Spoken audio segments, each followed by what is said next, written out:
Welcome to the 14th Poetry Africa Festival. Tonight we will go to India, Palestine, South Africa, and Botswana. Please enjoy the buffet that we have for you. Poetry Africa has been involved with developing poets locally, and for the second time this year we auditioned local poets to perform as the first acts before our main performers. This year, our local artist opening tonight is from Luthuli Museum, who we have a partnership with all our festivals. From Luthuli Museum is Thandeka. Can she please come onto stage? Followed by our musicians, Concord Nkabinde, as well as Ernie Smith.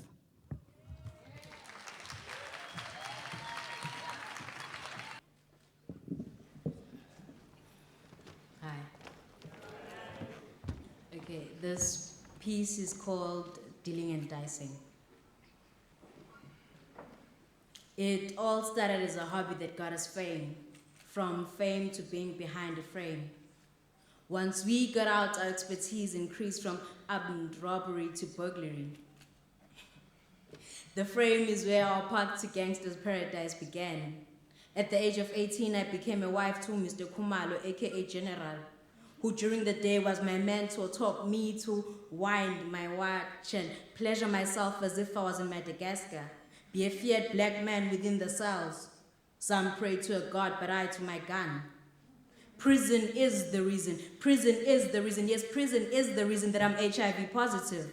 But one can only be positive for a while as we turn to drugs and wine to unwind while murders and rape occur at night cloaked by the dark. General kept me away claiming his lobola. Dealing and dicing. My mother once said it was the devil's work. As the dice kept on rolling, so did I with rainbow-colored woman. Roll a dice, make me rich. Roll a dice, make me rich. I once went to church. Bawethu sezulwini inkosi ndithembe wena mandingaze ndidaniswe. Babedanisa abahlobo bami as I planned my next robbery, trying to avoid being a hobo. But I too had evolved into a general. I too helping myself to young helpless inmates, night after claim, after repayment, after reinfection. My CD4 account gave in. The state has 20 charges against me, but what about Uthemba, uNomcebo, Thandeka, whom I have infected? Dealing and dicing. A hobby for pleasure, we school in order to obtain treasures. Who would love me? Ndohlwaye Yehova kodwa kungabi ngokwengqondo yakho. Hleza undenza into encinane. Bawondonile andisafanelanga ukuba ndibizwe ngowakho. Dealing and dicing. This is where my dealing and dicing got me. When you hear this poem, when you want to love a petty dice, think of me, remember me. Dealing and dicing. Roll a dice.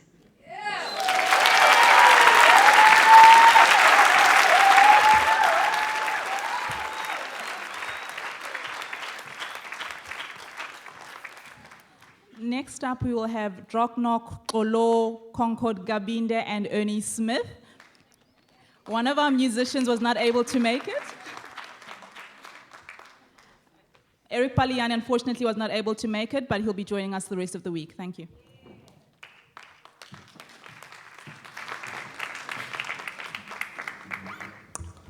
But he is here in spirit. Eric?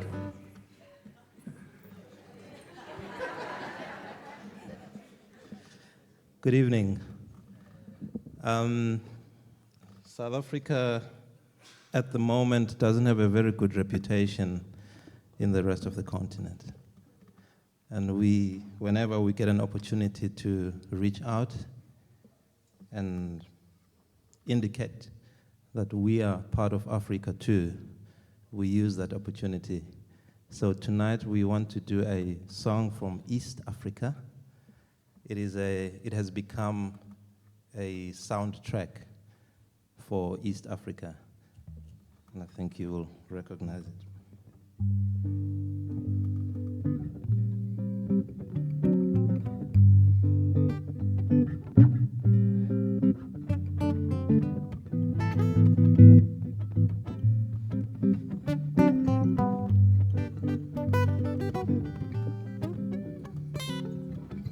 Malaika nakupenda malaika, malaika, nakupenda malaika, nami nifanyeje? Kijana mwenzio, nashindwa na mali sinawe, ningekuoa malaika. Nashindwa na mali sinawe, ningekuoa malaika. Kidege ukuwaza kidege, kidege ukuwaza kidege, nami nifanyeje? Kijana mwenzio, nashindwa na mali sinawe, ningekuoa malaika. Nashindwa na mali sinawe, nakupenda malaika.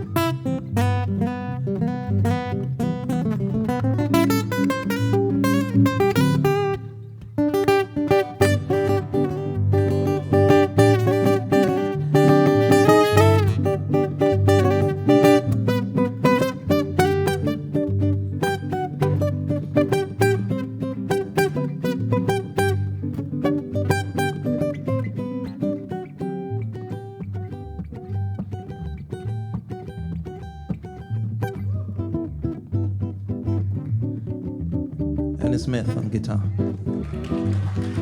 Thank you.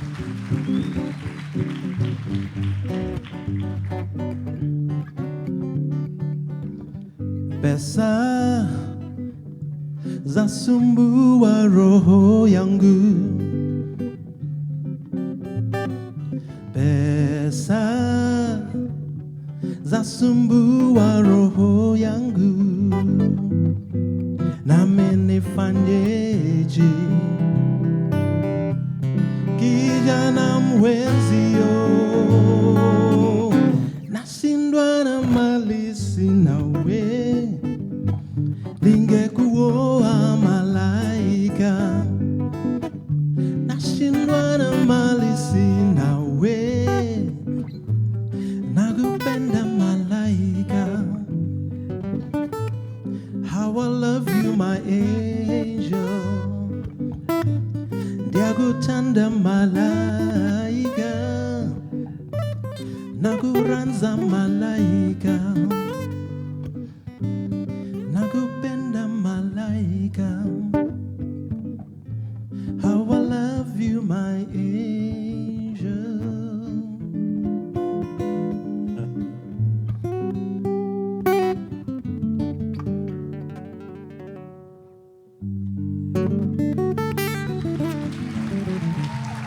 Asante sana. Concord and Kabangday on the bass. Good evening, Durban. That was 3 of you. Good evening, Durban. And if you smile, I'll pay for the stitches. This is a song called Lonely. I used to be lonely, but I guess at some time we all feel it, so I guess there's always that person that you can call on when you're lonely. I'm still lonely. That's the point. Please, Concord's number is 083. All right. When I'm feeling kind of lonely, all I do is call on you, and you come and say you make it okay. Yeah, yeah. I can't trust you that way. When I'm feeling kind of lonely, all I do is call on you, and you come and say you make it okay. I can't trust you that way.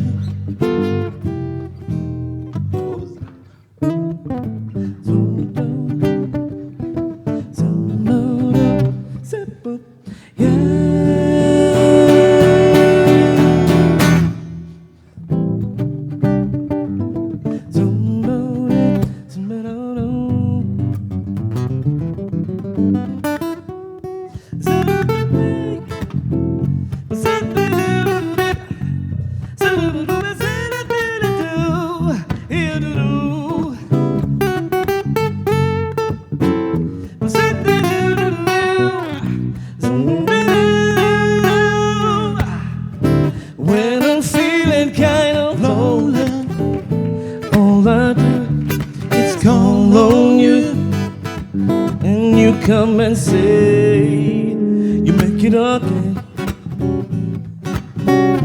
I can trust you that way. When I'm feeling kind of lonely, when I'm feeling kind of lonely, all I do is call on you, and you come and say you make it okay, okay. I can't trust you that way. Shayako.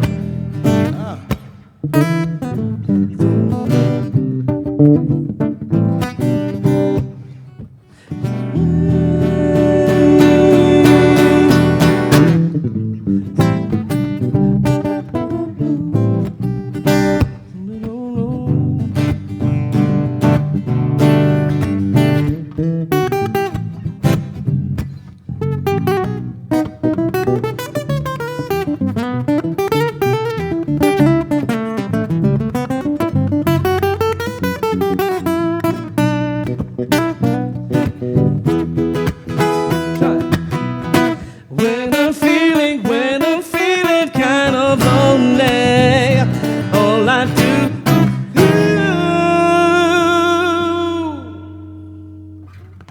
I call on you, and you come and say you make it okay. You make it okay. I'll trust you that. I'll trust you that way. Feeling lonely, feeling lonely, you make it okay. You make it okay. I'll trust you that way. I'll trust you that way. Feeling lonely, feeling lonely.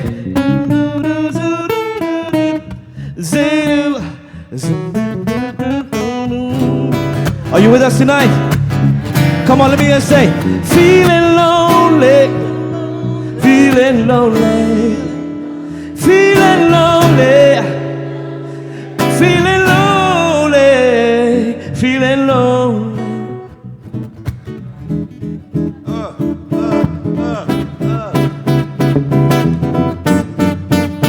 Angifuna ukuba ngedwa, angifuna ukuba ngedwa, angifuna ukuba ngedwa. I don't wanna be alone no more, yeah. Feeling lonely, feeling lonely, feeling kind of lonely, yeah. In the middle of the night when the storm is raging, in the middle of the night when the storm is blazing, when I've run out of airtime, I hope that you are next to me. Yeah. You should get a contract. I had a contract, they cut it. Feeling lonely, I can't trust you there.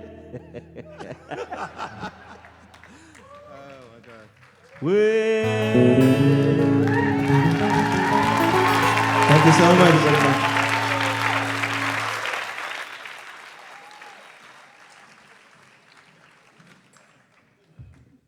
The first time I saw these two gentlemen was at Joy's Celebration concert. Very nice to see them again here on our Poetry Africa stages. Just housekeeping rules. Can we please have no flash cameras going off or any cell phones unless you're an accredited photographer, which means you'd be sitting in the front here. Tonight, we will start with South Africa, our hometown girl, Mari Piet. Welcome her onto stage, please.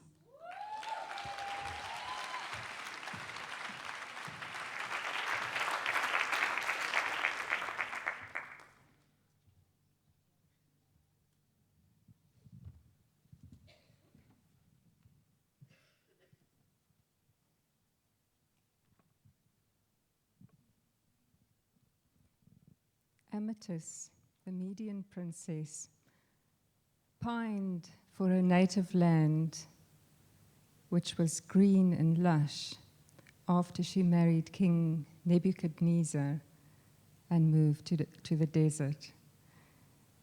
So he built for her the hanging gardens of Babylon. For Steve, step through the arch, tiptoe on the stones of spine laced with secrets and secretions. Bat wings brush where earthworm scents seep through sheets of lead and layers of cement. In desert years, I watched you dig, carry stones, strain your back, spill your sweat in crevices to build the site of sacred sighs. Tonight, you invite me in.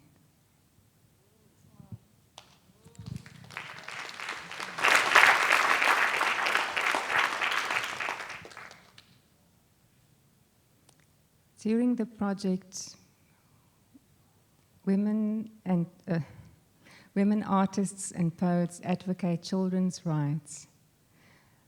I had the privilege of collaborating with Dina Cormick. Dina's work is very well known and is all over the world, amongst other places. The human rights, what's the Constitutional Court? You can see I'm nervous.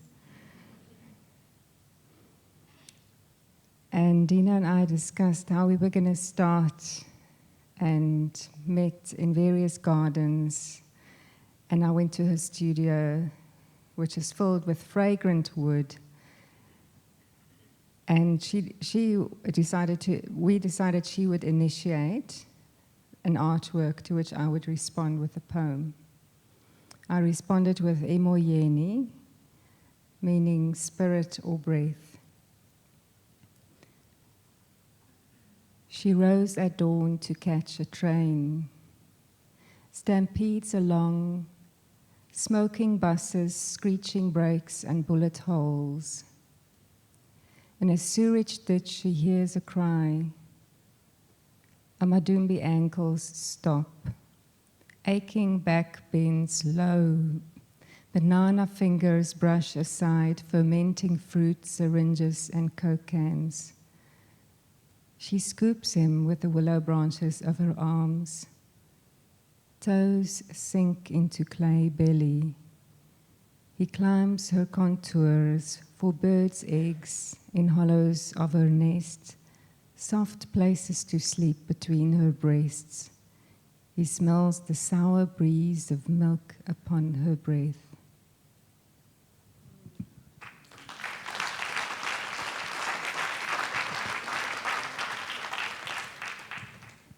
The next poem is dedicated to all those lecturers who do endless and mindless hours of invigilation, exam invigilation.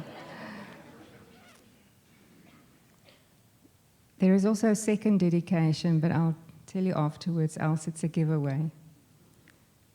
Invigilator. While sharp, silent pencils mark answers and clocks tick, 10 cocoa-tipped toes pace the aisles. Oh, no matter how slinky these multi-strap sandals wrap my feet, I should not wear them here. before they squeak.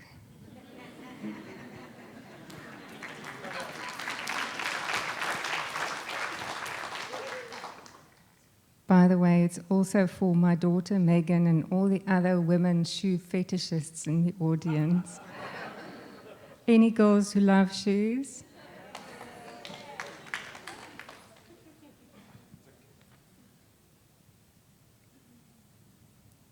On a more serious note, there is a theory that claims that everything in the universe, from the smallest part to the largest part, is arranged and spaced out according to musical intervals.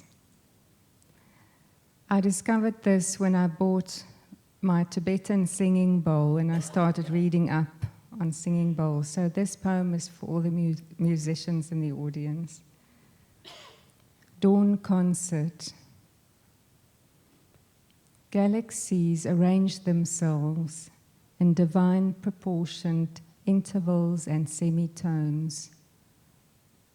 In response, neutrino, photon, man and tree, even those with seemingly no soul awake, choose a temple instrument, conch or cymbal, bells and shawms. Curtain raised, everyone resonates through harmony and dissonant song.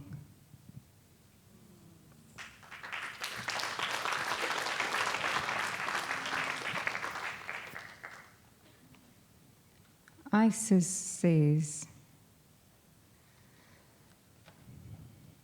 "Let me rub you with oils until you sleep. Keep watch when spirit of Thoth stirs scarlet feathers of your heart and harsh cries echo down Africa's spine. Serapeum at Saqqara to Cape Point. Read the Book of Gates with me. I'll keep you while you dream. Leave your fears behind in the Valley of the Kings. Hush, my love, enter Duat now on ibis wings."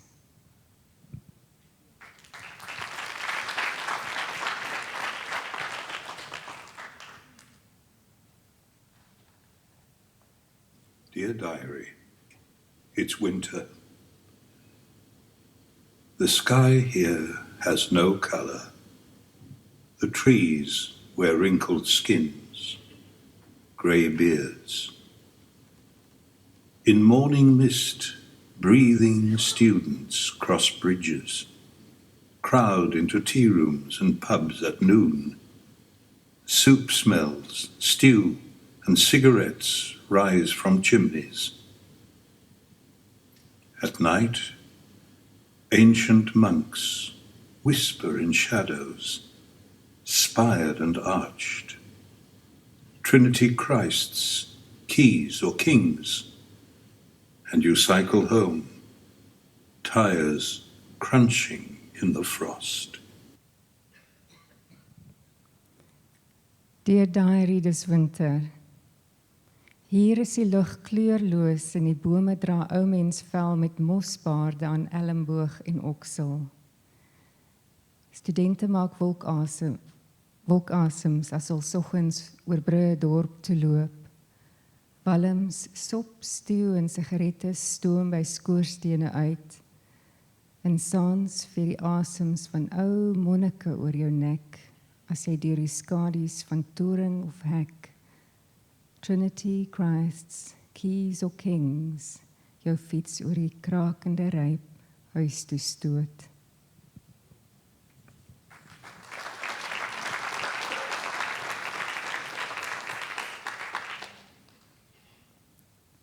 These poems were written in 1993, which was a very special year in the history of South Africa.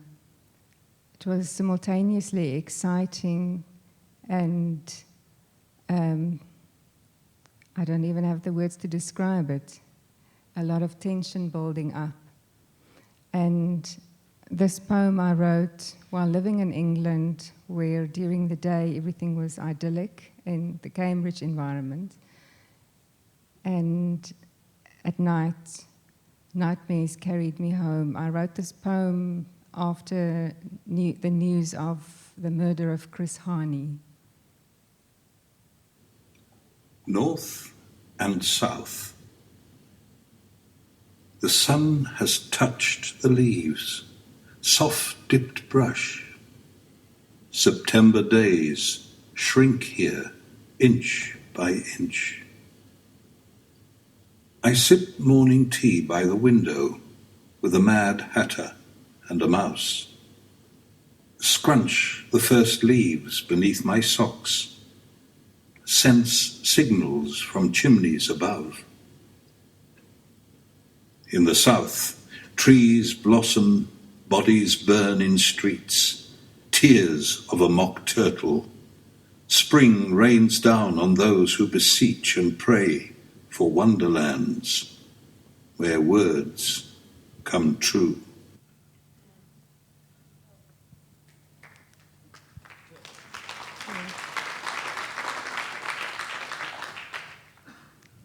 Halfronde. Kyk hoe die son aan die blare lek, sag soos 'n kwas gedoop en amper rooi. Die dae slyt duim vir duim, sonloser September. Ek soek soggens 'n venster om tee te slurp saam met 'n Mad Hatter en 'n muis. Kraak die eerste blare onder kousvoete, snuif aan skoorstene en ander gerugte in die lug. Suid bloei die bome, sneeuwwit verskroeide skelette. In die strate breek lentereens oop. Trane van 'n makturtle oor lywe wat bid en bedel om 'n wonderland waar woorde waar word.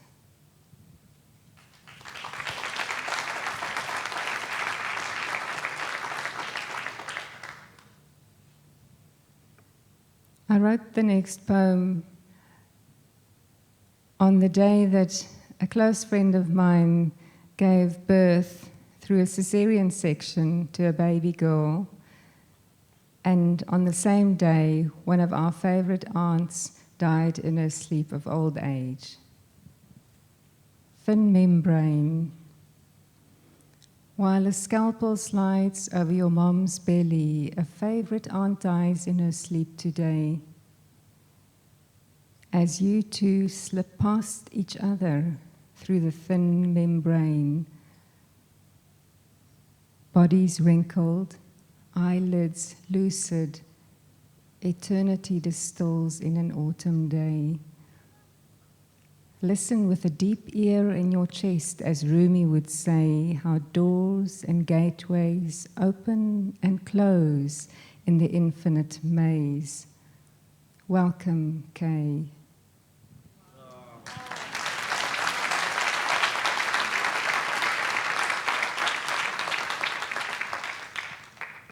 Since my book Amethyst came out 3 years ago, I've been hearing a lot of whispers of women, ancient, contemporary, real and fictional.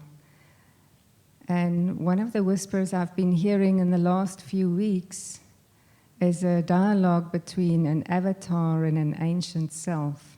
I'm fascinated by this and I don't know where it's going. But here is a poem called Virtual Conference on Learning Futures.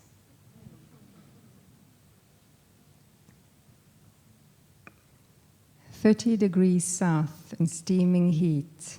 I stumbled towards laptop creased from sleep. First virtual conference begging. Construct from walk-in closet on the screen while dunking rusks in rooibos tea. A sassy chick in boyish suit, the me that delegates should rather meet. Settled in, keyboards clicking, hello chirps sift like small soft feathers onto my screen. Fellow delegates wrapped in scarves, sipping Ceylon and Darjeeling report they are all snowed in. Proceedings begin. Keynote speaker greets in video, speaks of learning through play to do things in a different way, ways of the future. Audience spellbound, all bodes well for orderly beginnings. Then, while the presenter is still speaking, like the first plump raindrop on a thirsty plain, someone posts a comment for everyone to see, and everyone jumps in. A cloud burst of text pours across the savanna of my flat screen, cryptic thoughts, critique opinions. I wait for the chair to call for order. Instead, she picks up on some points, passes it on. The speaker fields questions in between. Squeezed against my comfort zone seams, I lurk and learn, then leap in, abandoning manners meant for face-to-face ways of being.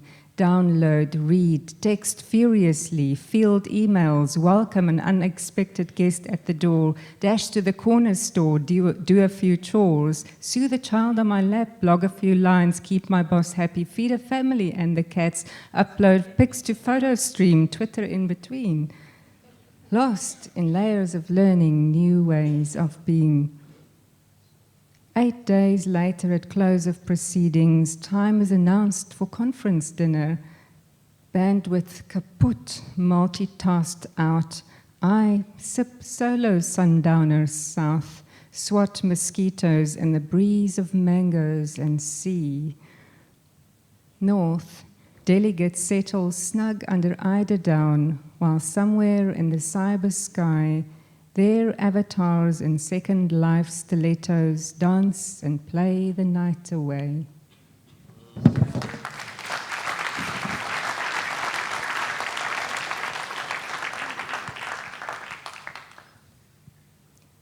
Joseph Caddison has a song. I heard him sing on the radio on my way to work one day. I want to paint you naked on a big brass bed. Do you know that song? Well, I thought about it for a while and came up with a response. June moon, if you urge to stroke me with your brush, I wish to be a pear sliced in two on a porcelain moon, or a rose. Pick me with your blade at night, and a gulistan thick with thorns. Can you paint me dark as blood? A moth labyrinth carved round my navel could raise my pulse too, my love. A dark rose, moth whirlpool, or scented pear sliced in two on a porcelain moon could make your wish come true.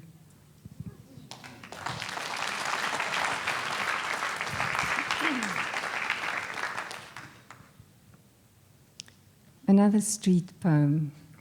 You heard Durban Taxi last night. Well, this one is called Warwick Avenue. Is the name changed? Is it still Warwick Avenue? I've lost track, but it was Warwick Avenue then. Down by the crossing, he waits for the light. It turns green, he looks left, then right, revs to go. But oh, a river of women in which he fears he could drown wells up towards his yellow bike. They are not afraid. Bodies sway in patterned cloth, bananas bunched on heads, babies on backs, beaded necks, cell phones, gossip and song. Johnny Boy says a prayer before he is flattened by such sisterhood, but in the nick of time, as if struck by a kiri, the river parts, a delta flows around him.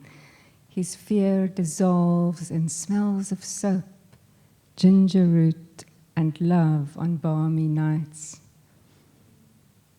Further down, where bunny chows are sold, old apartheid stories told. The stream snakes round away.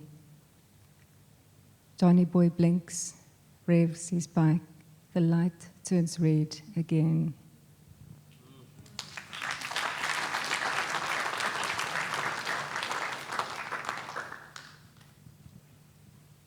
Two poems to end. The first poem is called Ladies' Night, and it was actually written for or after an evening at the restaurant called Fabulous. It's at the back end of the Botanic Gardens. Tonight, a peacock whispers. That was wrong. Tonight, a peacock witnesses from a tree. 4 women bent over tall-stemmed rose-petal daiquiris, bare shoulders shawled by summer's first breeze. Ringed fingers unroll scrolled menu secrets. Voices wrinkle, stories sipped slowly through straws. A man in loincloth waits in shadows for their signal. Round the table bathes slender hands in scented water. Sweet potato, saffron, dates and cloves, honey, cinnamon. They lick lips, savor tails late into the night. When the last layer is unveiled on their plates, they leave.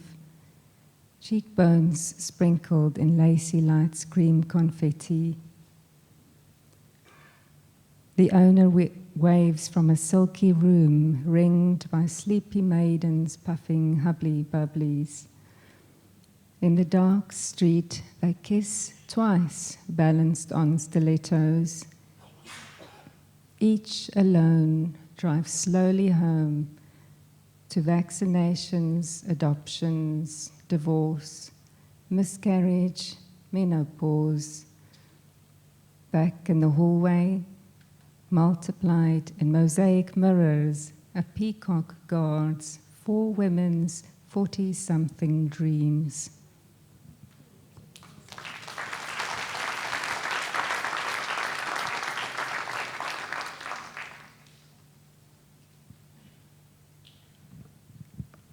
Stream. There is a quote by Tashibana no Tosechuna. We should always remember that it is not practical for ordinary peoples to live in the depths of the mountains.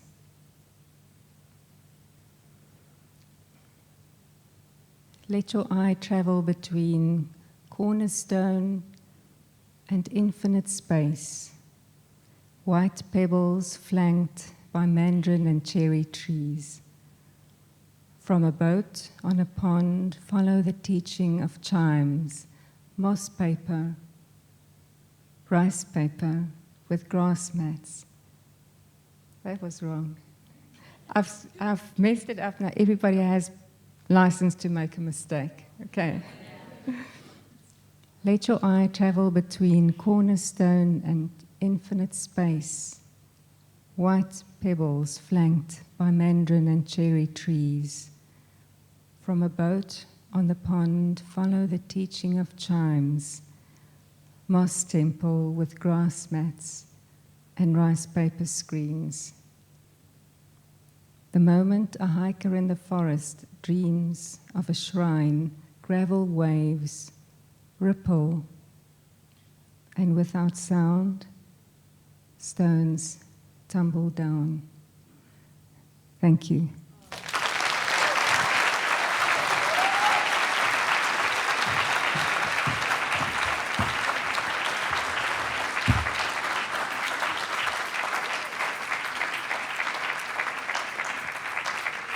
Siyabonga, ma repeat.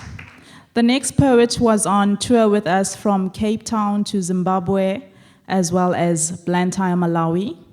In Zimbabwe, he turned out to be a music conductor, and he claims to love women. I'd like to call onto stage none other than Baralong Siboni, accompanied by Concord as well as Ernie. Thank you.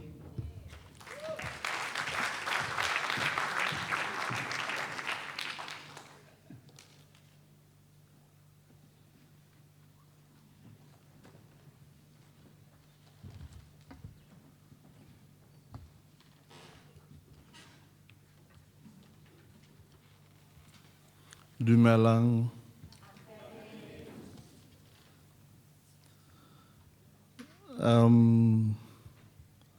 Yeah, musical conductor. You know, we were improvising and the spirit moved me and I started doing this.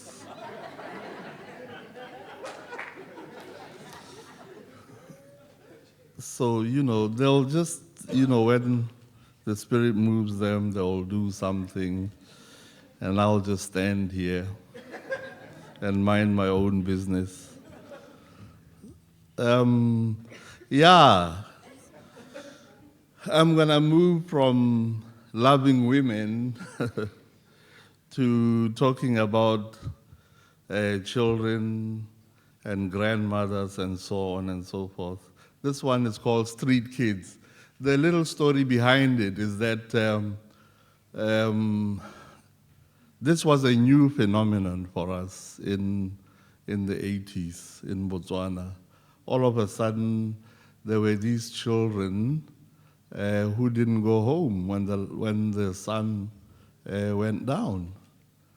And as things went, people became worried, you know?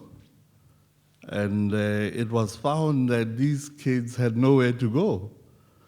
And so, because it was a new phenomenon, there was no name for it, you know? And people said, what shall we call it? You know, as you know, in Africa, everybody must have a name and a home, you know? And they had neither. So, but we must give them a name. And so people came up with Bobashi. I think it was the newspapers. Now, Bashi is a name that you give every little boy in the village, you know? I think it means boy from the plural Basimani, meaning boys. So, and it's funny that there's no name for the girls who are in the streets. That's strange. But anyway, it's all because it was a new thing and we are grappling with it, and I grappled with it in this poem. Street kids, they stick together like the glue they sniff together. Street kids stick together like the glue they sniff together. They sink together like deeper and deeper and deeper in a cesspool of poverty. Street kids, they pick together the pockets of plenty and spit to spatter the room in your unseeing eyes. These street kids are split to further the distance from family and friends, fractured. Street kids, snuffed together in dustbins, crushed to mesh like trash in cans, like squashed tomato, like fried fat in pans. Street kids, they stink together like the fish in tins, stuffed together in culverts, stale like tobacco in pipe. Street kids, they stick together like the glue they sniff together. They stick together like the glue they sniff together to pop from falling apart. One day they will come unstuck and pop, come unstuck and pop like fizz from bottle, come unstuck and pop like pellets from pop gun. Thank you.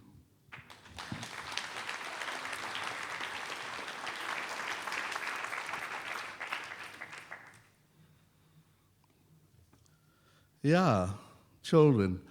As you grow up, you experience things. You know, I spent a large part of my primary education in London, and that's where I experienced for the first time, you know, discrimination. I didn't know it was discrimination, you know, at the time, but I soon found out that's what it was. It's called black dog. The words are louder than the bite as he barks with teeth bad white. Black wog, you dog. Black dog, you wog. He spits and sputters as he tries to speak. The little fellow stutters. The words raise the hairs of the skin that I'm in, and he growls, black dog, you wog, wog. Go black home, you dog.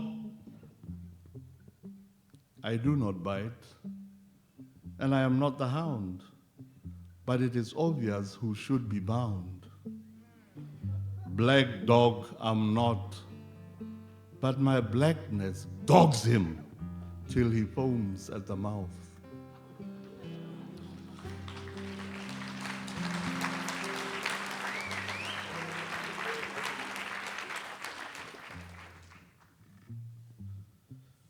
Yeah. Zuki said, I said that it was said that I love women. And this poem is about, you know, these relationships we have with women, and sometimes we can't get our point of view across, you know? It's called Mouth of Words. She put the words into my mouth. She put the words into my mouth. One by one, she pleats, fashions, creases, and molds them, and then packages them gently into her little corner of remembering. Tomorrow, when I say things, she will pick the words one by one, or perhaps in pairs or phrases, and place them neatly on a little platter, and then force feed me to wine and dine, saying, you see, I knew you would eat your own words.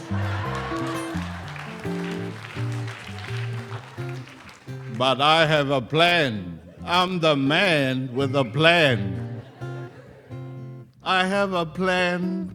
I will take them out of the packaging and hide them under the tongue like a child does to a bitter pill. I will bite my tongue so I don't swallow a single word. And then I will proceed to paint them black or green or blue. And then I'll label them little lies. And I know she will stare, but I don't care, because I will have marked my own words.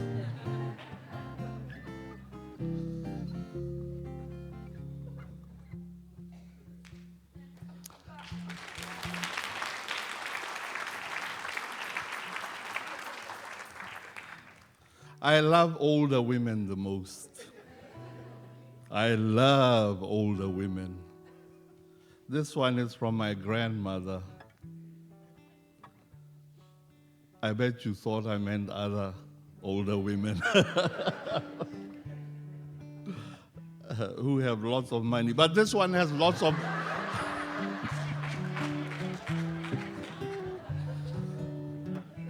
This one has lots of love. It's called Grandma's Hands. My grandmother was called Mamohoma Mary Siboni, and she passed away in 2000 at 93. grandmother Mamohoma, mother of the plow, mother of the hoe, tiller of the land, water bearer, grass gatherer, kneader of mud that cements our walls, mixer of dung that decorates our hearts. Grandma Mary, her hands have borne, have plowed, tilled, carried, kneaded, cemented, gathered, mothered, and decorated all of us and our compound lives. These able hands now tremble through age and hesitate momentarily as she takes a deep breath before she performs a minor miracle of cutting up this hot, now cold cross bun. 1 a penny, 2 a penny, hot, now cold crossed bun.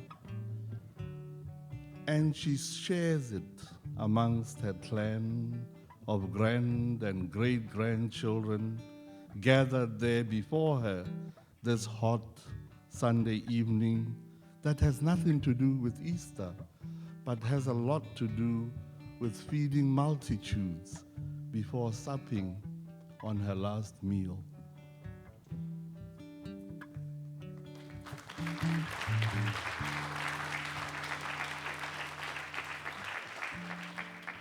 I love older women.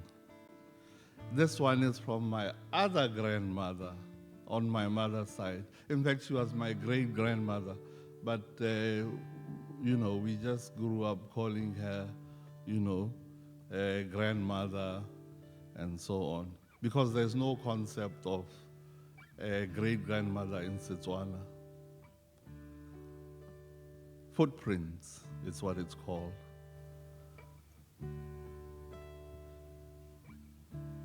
I tread and tread uneasily, each step an unsteady affirmation of origins as I walk the back of my grandmother, massaging her with my little feet from the bottom of her neck to the small of her back.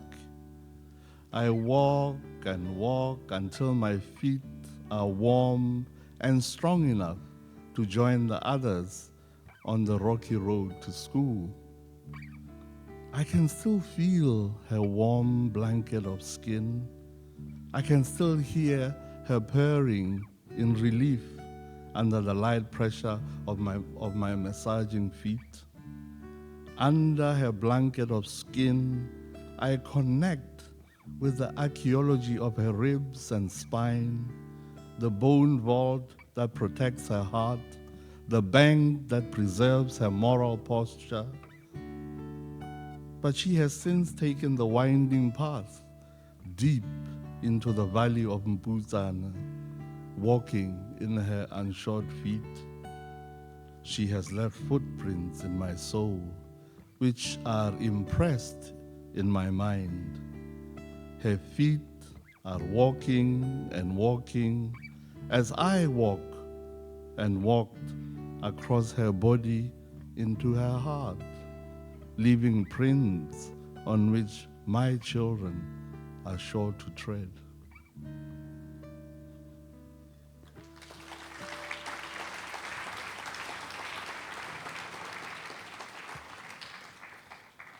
Yeah, this one is not about people. It's about rain, it's about clouds. I went to Kenya in 2006, yes, on some, workshop thing where you talk about peace and development and leadership, And when you get back, you can't even remember, who said what and when are we going to meet again and take over the world and, get rid of all these political people. I couldn't remember. But the one thing that I did remember about that place, it was we were staying in a motel, a very nice hotel, 5-star on Lake Naivasha, and that's the land of the Maasai people. And the thing I remember, the only thing I remember from that conference is that the local people, it was a drought year. The local people were not, I hate saying local people.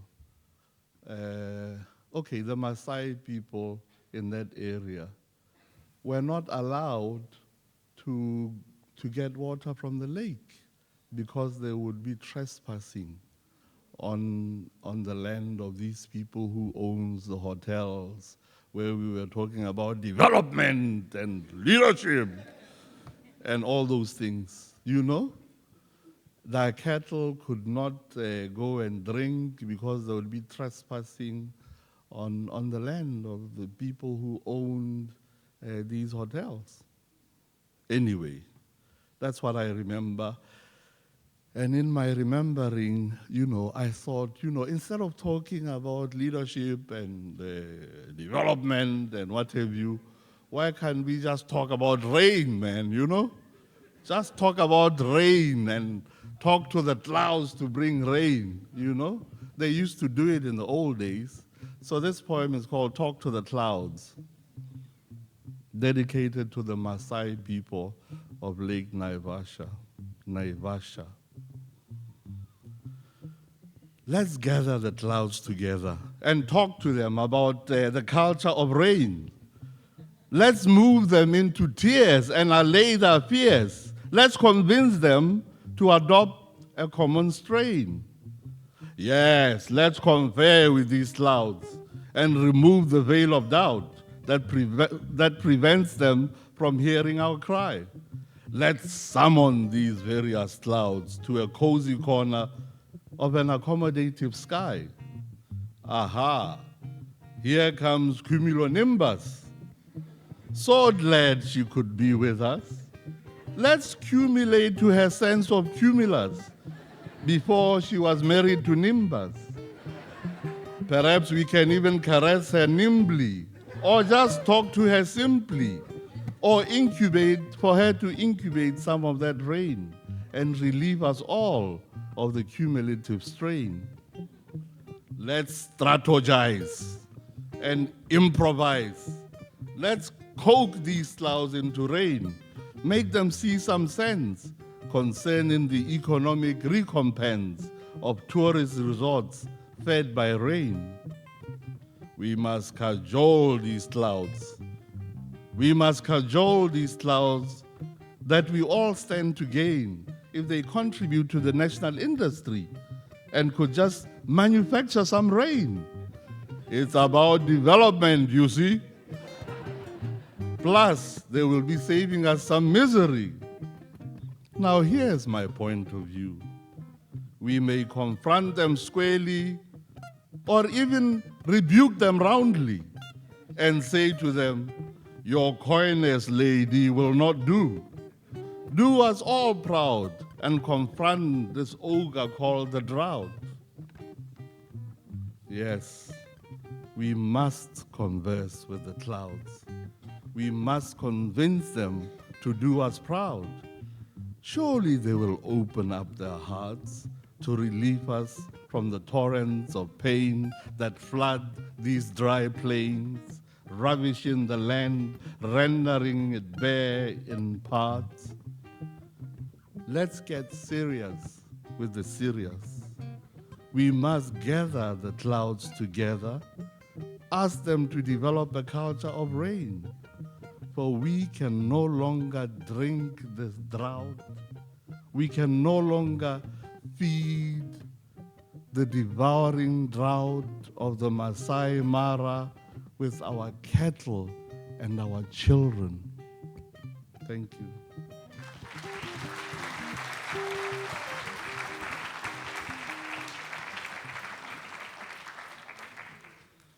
I love women. And my last poem is really about loving women. You know, it is out of love that I wrote this poem called African Hair.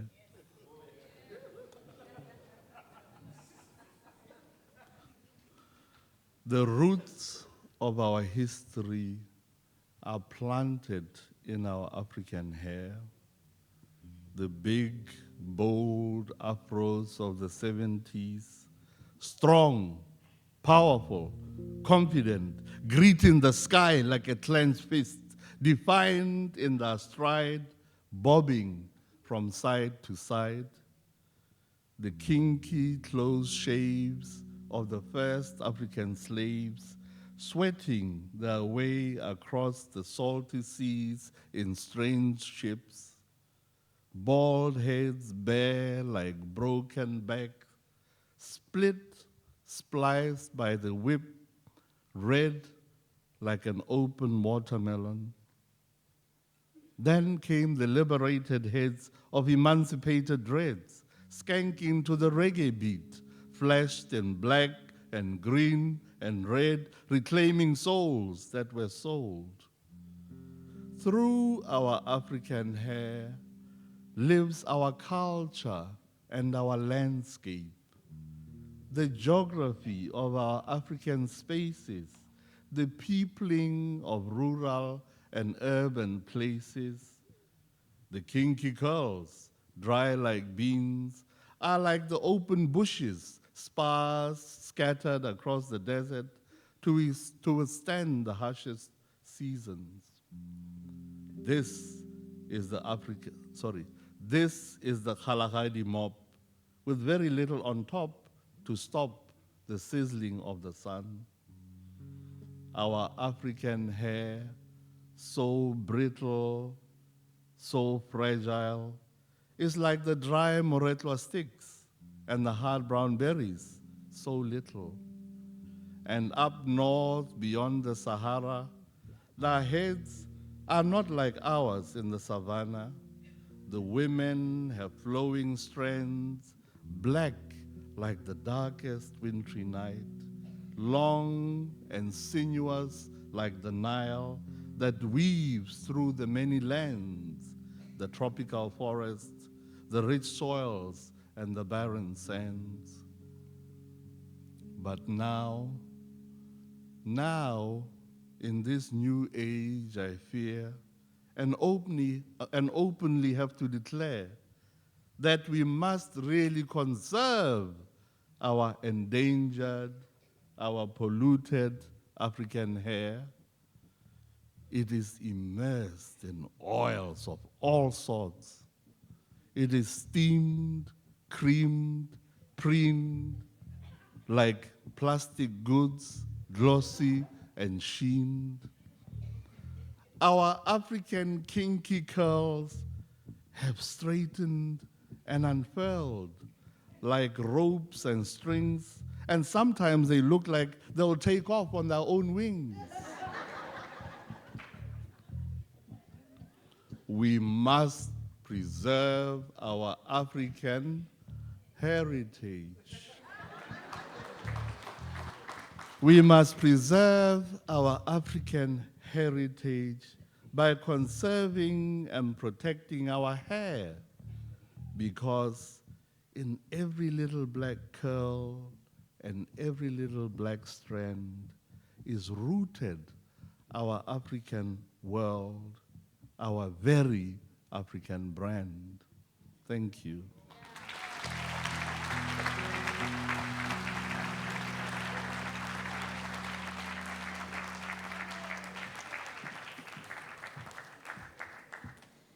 Ish, I buy my heritage.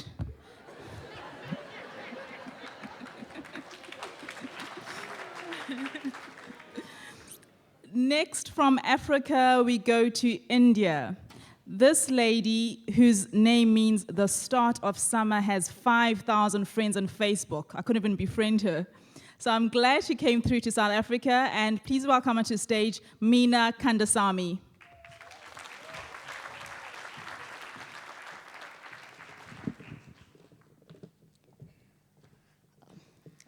The first poem that I'm going to read is dedicated to the men of Durban, because wherever I went, whether to buy a SIM card or to get myself an adapter, the men were always making passes at me. It made me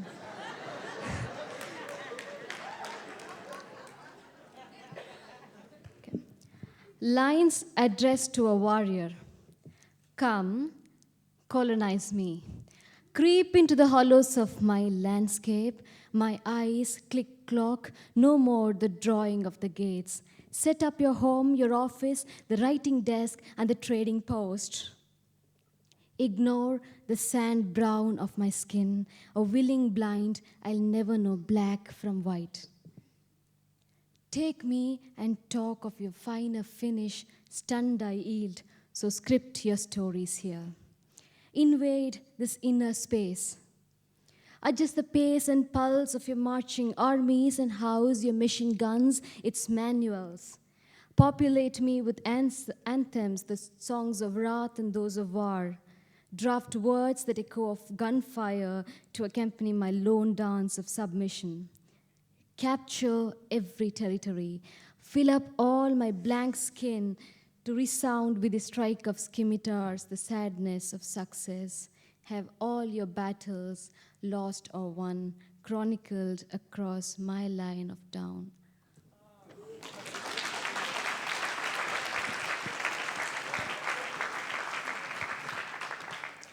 And the second poem is dedicated to the women of Durban and of Poetry Africa. I seriously had doubts about my own orientation after seeing so many hot women. Okay. Excerpts from a study guide. Teach him not to seek where he has been taught to find. Lead him to the land of silences. Ignore his words of praise where all the perfidy lies. Because the climax of a dream is its return to reality, let him cling to your laughter, to your eyes that shine of light. Lead him to count the moles on your skin, but force him to begin with a beauty spot above your lips. Talk to him of that summer of chicken pox that left you almost unscathed, but show him the unbeautiful gash where metal seared 8-year skin. Tell him the history of your Rapunzel hair that once tickled your shin, and also of a cruel world that sapped you so your hair cannot reach down to cover your shame. Press his ears against your skin and hear him announce, the dance is in the bones, the dance is in the blood. He shall chart and plot and map, but shrewd girl, bring him up to worship you. I love him to memorize all of you so that someday he shall ravish you, screaming fiery love words in your mother tongue. He would have learned your lesson by then.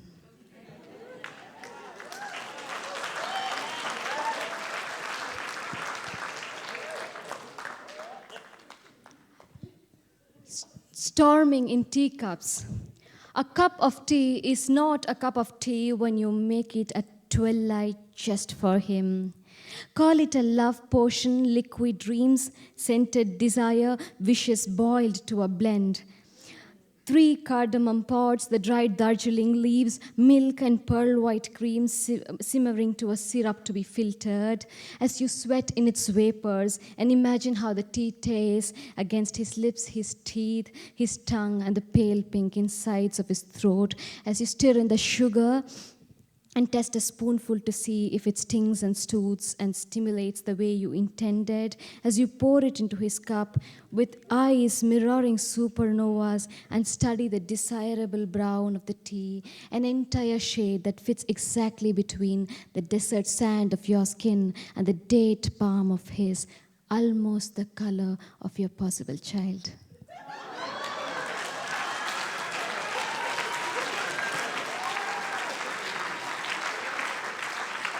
Thank you.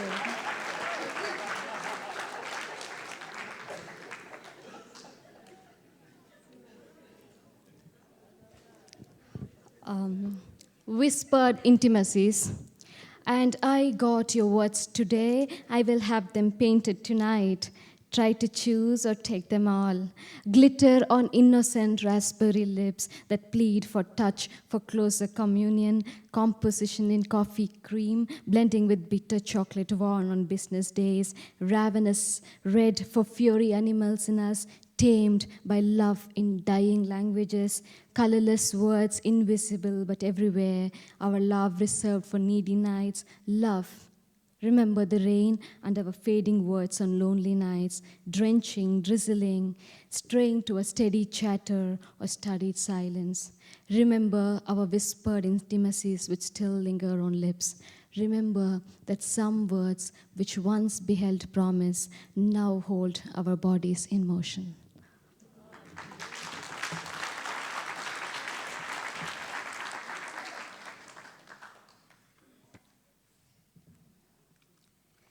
I think with this poem, my love poems come to an end. Then I go to the angry poems, for which... and sadly, I'm more famous for my angry poems than for the love poems. He replaces poetry.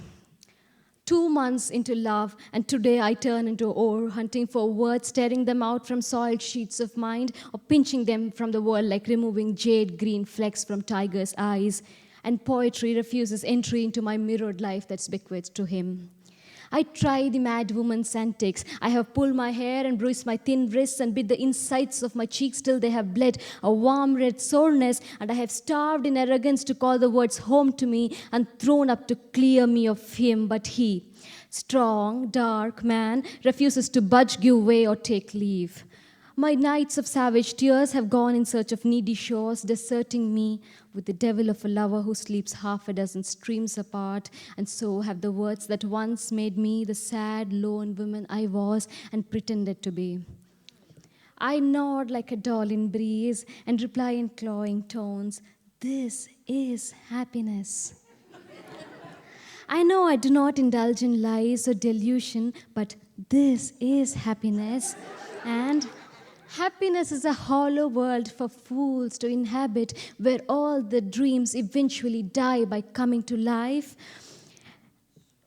Love has smothered me to a gay inertia, and I long for a little hurt and pain that will let me scream, and I wait for offending words to roam me into worlds where I shall cry wildly for whole nights like the lament of lonely, old and graying seas. Then sadness shall come back to me with its dancing fairy lights and nail me to wailing crosses.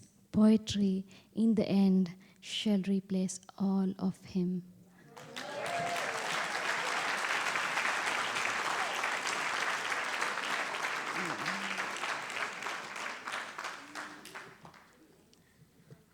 There were so many poems about grandmothers, so I think I should do this poem because I come from a family where my grandmothers, both of them would not understand a single word of what I was reading here. So this is dedicated to them. Their daughters. Paracetamol legends I know for rising fevers as pain relievers of my people. Fathers, fathers, mothers, mother, dark, lush hair caressing her ankles, sometimes sweeping earth, deep honey skin, amber eyes. Not beauty alone, they say. She married a man who murdered 13 men, and on one lonely summer afternoon, her rice-white teeth tore through layers of khaki and golden white skin to spill the bloodied guts of a British soldier who tried to colonize her. Of my land, uniform blue open skies, mad artist palettes of green lands and lily-filled lakes that mirror all. Not peace and tranquil alone, he shudders, a young wife near my father's home with a drunken husband who never changed. She bore his daily beatings until on one stormy night, in fury, she killed him by stomping his seat back. We, their daughters, we, the daughters of their soil, we, mostly right.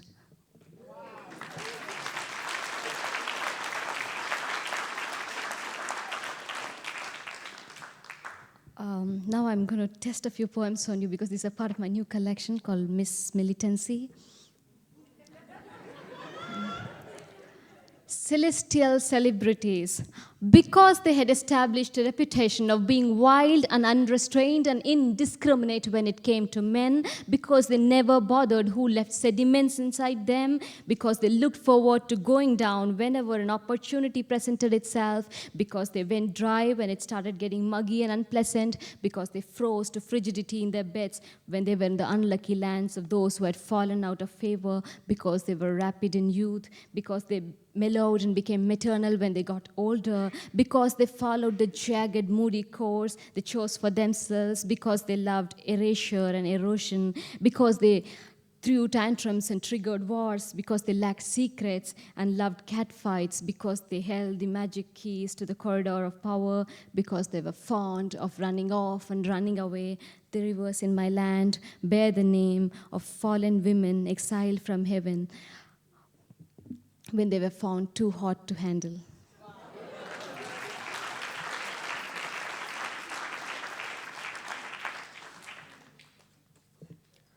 Scrutiny. For an affair. Trust any man who is allergic to children, carries a civil war in his eyes, travels a lot, and speaks up when you're subjected to society's customary stone throwing. This hero has a history of scandals. He keeps secrets like slave girls. Trust this man to never let you down or stand you up, even if it involves rising from the dead. Amen. For marriage, trust a man only after you have dunked his head in buckets of freezing water. Trust all the truth spilling out of him when you have slipped like soap on skin, rusty pins under his toenails. Eyes wide open, trust him as you take him on an electric dance that makes his penis sing. Test him to trust him, detest him to trust him. Trust a man through faith in all forms of torture, which is how men trust one another.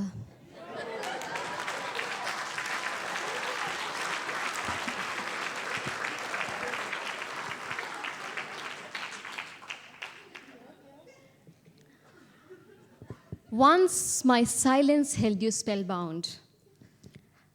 Denial of democracy follows the assertion of authority, manipulating machinery of the state, meets out violent punishment, or patriarchy's refined best doles out verbal harassment. Likewise, exploitation and entanglement and estrangement share a common platform that's threatened by the fear of exposure and the terror of betrayal, and everything leads to devaluation of the militating marginalized who seek to disrupt, dismantle, and destroy the status quo, even as they struggle against the erasure of identity that robs them of expression, makes them exiles, condemned to remain voiceless, speechless, tongueless, incapable of any transgress. You wouldn't discuss me because my suffering was not theoretical enough. Enough. Now I am theoretical enough. I am theatrical enough. I have learned all these big words. I use them with abandon. I can misuse them. I can refuse them. I can throw them about, and one day I can throw them out. I am the renegade who can drop these multi-syllable monsters for studied stylistic effect. I'm the rebel who can drop them altogether. I invent new ones every passing day, and for your information, Oxford English Dictionary consults me.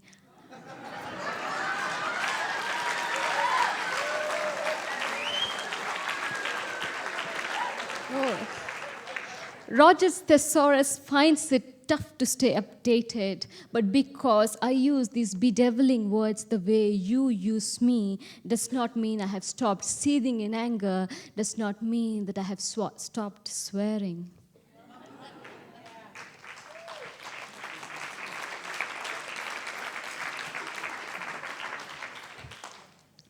This is the last poem from me for the evening. And I'm mostly known for my work, which is against untouchability and caste discrimination in India. So this poem is about that issue. And this is possibly the only activist poem that I'm reading tonight. We will rebuild worlds.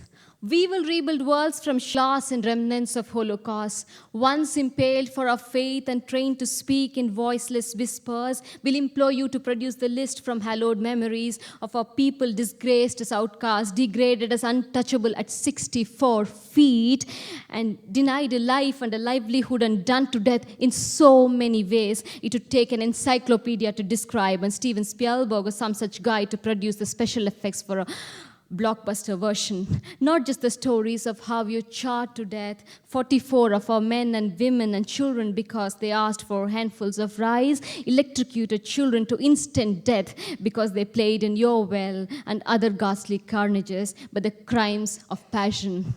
Our passion, your crimes.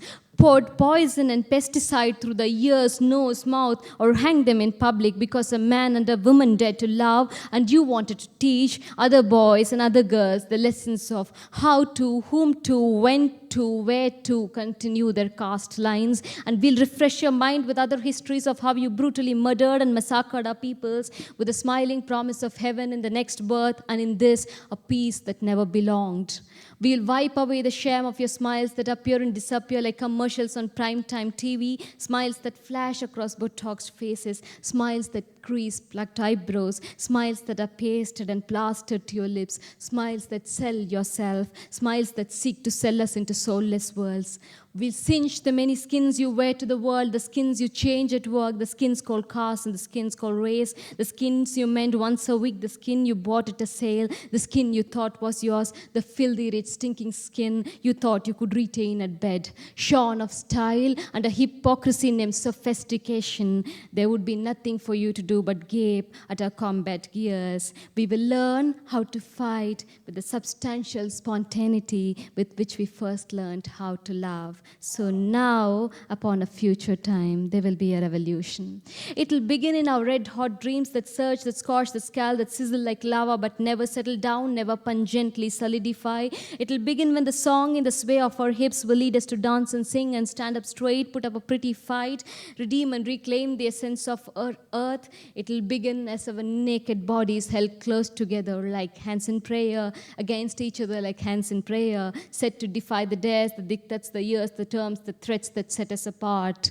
It will begin as we give names to our children and give names to our inward anger and aches and name ourselves with words of fury like forest fires, with the words of wrath like stealthy wildcat eyes that scare the cowards in power away. It will begin the way thunder rises in our throats and we will brandish our slogans with the stormy stress and succeed to chronicle, to convey the last stories of our lost and scattered lives. It will begin when the oppressors will wince every time they hear our voices, and their sparkly silence will never be taken for a sacrament. It will begin when, never resting, we will scream and our breathless words breathe life to the bleeding dead, and in the black magic of our momentary silences, you will hear two questions. India, what is the caste of sperm?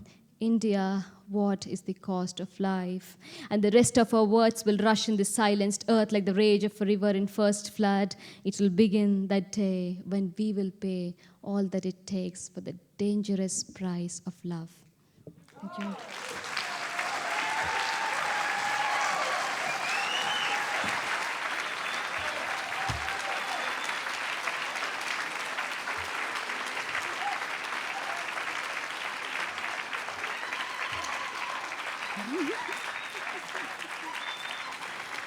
Wow, that was beautiful. Well, that's 3 down, and we have 22 poets at this festival. Unfortunately, Gabiba Badarun could not join us for this festival, so on her evening, we'll just have a longer music session. I'd like to welcome Professor Pitiga Ntuli, who was the MC throughout the tour festival. Welcome.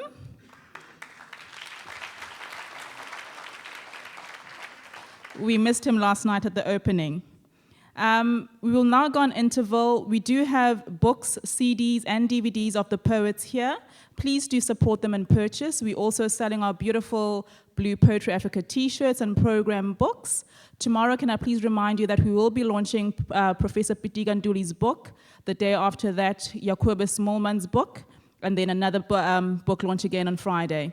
Please take a break, and we'll see you back here in 10 minutes. Thank you.